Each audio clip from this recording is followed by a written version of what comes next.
So we got some big Solasta II news to go over, plus a very informative recent development update.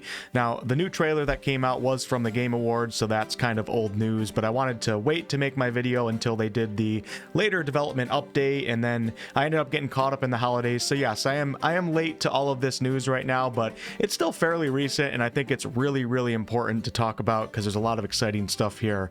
So let's jump right into it. So Solasta II, for those of you that are unaware, is an upcoming party-based, turn-based RPG being developed by Tactical Adventures. And the big news is that we have an early access launch date of March 12th of 2026 for Steam, and it is said to launch with around 10 to 12 hours of gameplay, with the full release of the game being 40 to 50 hour-ish. Now, early access will not have multiplayer at the start, but it will be added later. I will, of course, be checking early access out on the channel, as I very much enjoyed the first game. And yeah, if you've been keeping up with this game's development, and if you've watched the new trailer that's currently playing in the background, this is really exciting because Tactical Adventures is clearly stepping up their game in what appears to be all categories of game design. This new trailer shows very much upgraded visuals, and do note that all of this in the trailer is in-game rendering. It's not a CGI trailer. The trailer has fantastic music with a really nice build-up, just an overall great presentation here, especially for those of you who are familiar with Solasta I, as you can really see the upgrades here. There's this 1 or 2 second scene that for some reason really stood out to me, and I've paused it on that scene right here. You can see that it looks like the party is entering into a cathedral type building or something like that in the city, and you have the elf right here leading the way, and the elf is looking back, and it seems like making actual eye contact with the halfling as opposed to looking above the halfling's head, which I think is a nice little touch, attention to detail right there. But the way that the elf turns and kind of leads the party into this building, everything about this scene is just super upgraded from the first game. I'm not sure why that scene stands out to me, but I just think it's so good. It's very, very exciting. It makes me want to just jump into this game and embark on this epic adventure. We would also learn that Tactical Adventures is certainly not holding back when it comes to voice acting this time around, as we have Deborah Wild, probably most well known as Lae'zel in Baldur's Gate 3, playing as a character named Deorcus. You should have saved her. Ben Starr, probably the biggest acting star in the gaming industry at this moment, who played as Clive in Final Fantasy XVI, Verso and Claire Obscure, was in Jedi Fallen Order. The list goes on. Ben Starr is playing as a character named Ricard. She deserves the peace of death. We have Ellen Thomas playing as Anabasia, and Ellen Thomas, I think most would know from Arcane, as she is the voice for Ambessa. What an interesting family you must have. And then, of course, we already knew that the amazingly talented Amelia Tyler is playing as the villain. Is that fear I sense?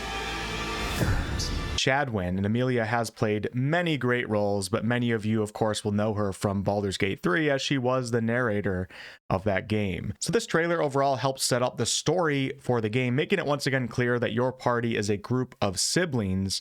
They're adopted in some way or something like that. All of you are orphans, but Deorcus, Deborah Wild's character, and Ricard, Ben Starr's character, are two of the siblings that don't make up your custom party of 4. But it appears as if they will be joining your group at different stages of the game, and they'll of course be very important characters to the story. And speaking on this family theme, in the development update stream that came the week after, we did learn that we, the players, will get to choose our family's name, which will be the same for all of the siblings. But then, of course, your party of 4 custom characters, the party you'll be running around with at all times, you will get to choose their first names and, of course, have complete customization over their visuals, their builds, etc.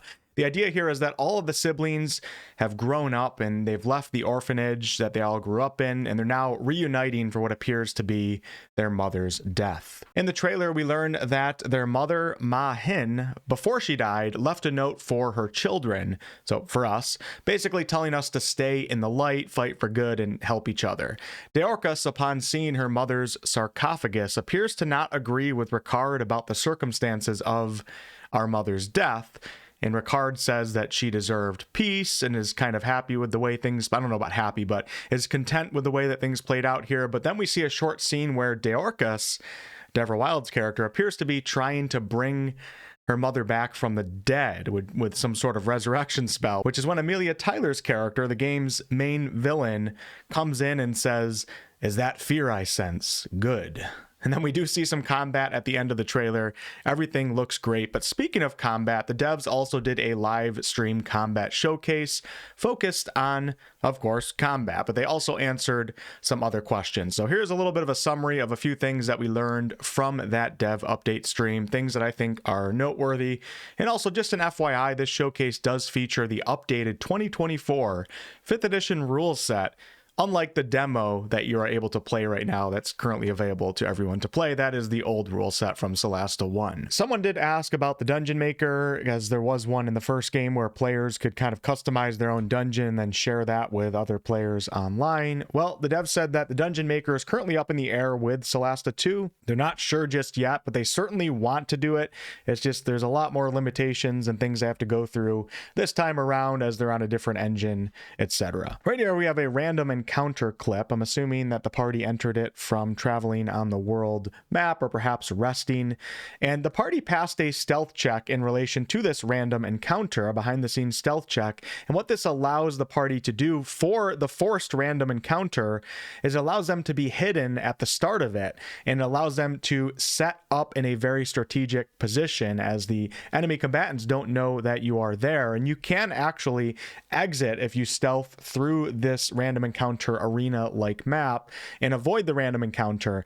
The thing that's forced is that you are put into the random encounter, but because the stealth check was passed, you have a lot more agency as in how you want to handle it or perhaps try to avoid it. Now, if you don't succeed in a passive stealth check at the start of a random encounter, you would end up in the middle of the arena, we're told, and you're forced to fight. So you're in this disadvantageous, that's correct, right? Disadvantageous position, and you really have to fight for your life. While if you pass the stealth check, then you have a lot more agency. I think it's kind of cool how they're doing it this time around. Now, right here in this gameplay, you can see 5 party members, and excuse the footage, it's quite blurry as this is from a dev stream, and the developers weren't really streaming on a high quality either. So obviously the game looks much better, but you can see 5 party members in the lineup here, and that is because this group currently has a temporary companion. So some NPCs in this game will be companion characters, and at times you will be able to recruit them, which does increase your party size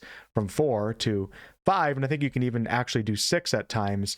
But the companions are temporary, so they will end up leaving, but you can get them back later in the game. These temp companions will level up with you, so they're never really going to fall behind in power. They'll have full stories that you can explore. You're not going to have control over their inventories or skills. Now, these companions can perma-die if you don't have a res scroll on you when they die in an encounter that they are a part of. So these are temp companions, very different from your custom party of 4. Obviously your custom party of 4, none of them can die. You always have to, you'll have to reload if one of them dies.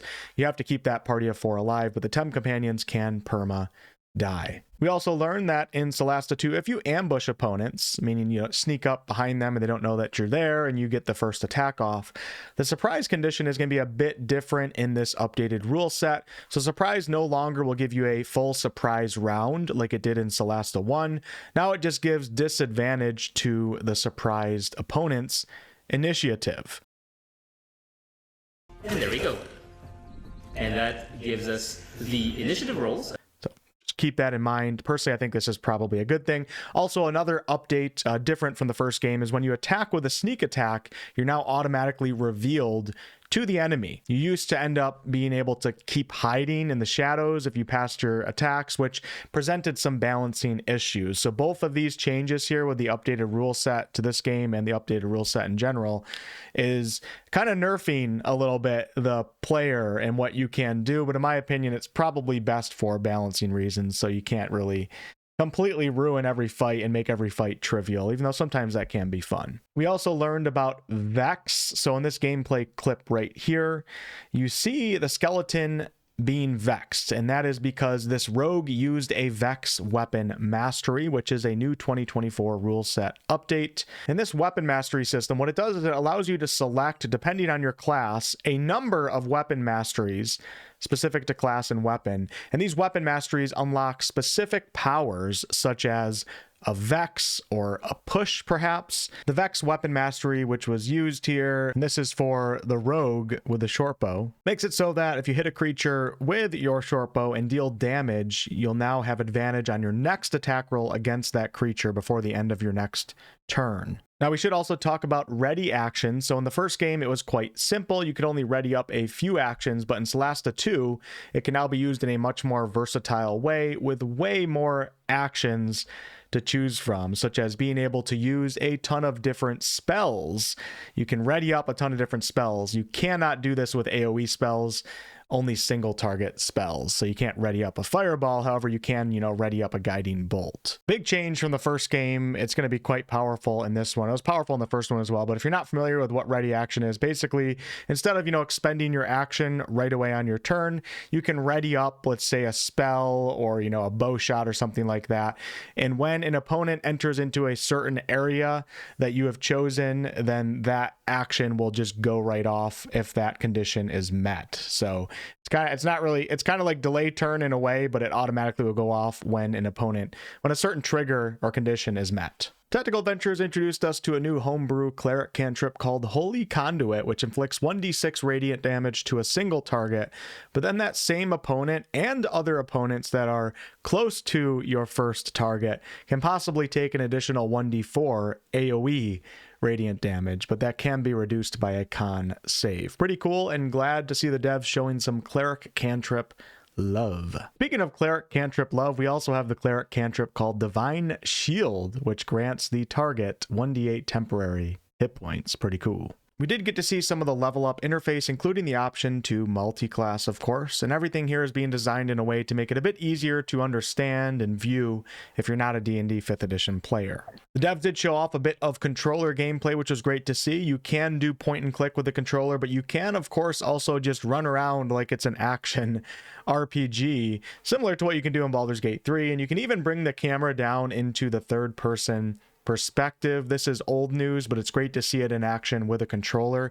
And I think this is something that a lot of CRPGs in the future should start implementing. I think it's such a great feature for immersion and also just to pull in eyes and more potential customers into the CRPG genre. It's so cool to be able to do that. We did get to see some exploration on an actual map, so not a random encounter arena, of a lush jungle-like biome. I'm just so impressed with how this game is looking so far. It's such an upgrade from the first game, so much more immersive. I know I'm going to be going down into the third-person perspective quite a lot when exploring, and we got to watch the party kind of walk through this jungle and discover a cave. There's plenty of party banter going on. There's looting, all sorts of good stuff.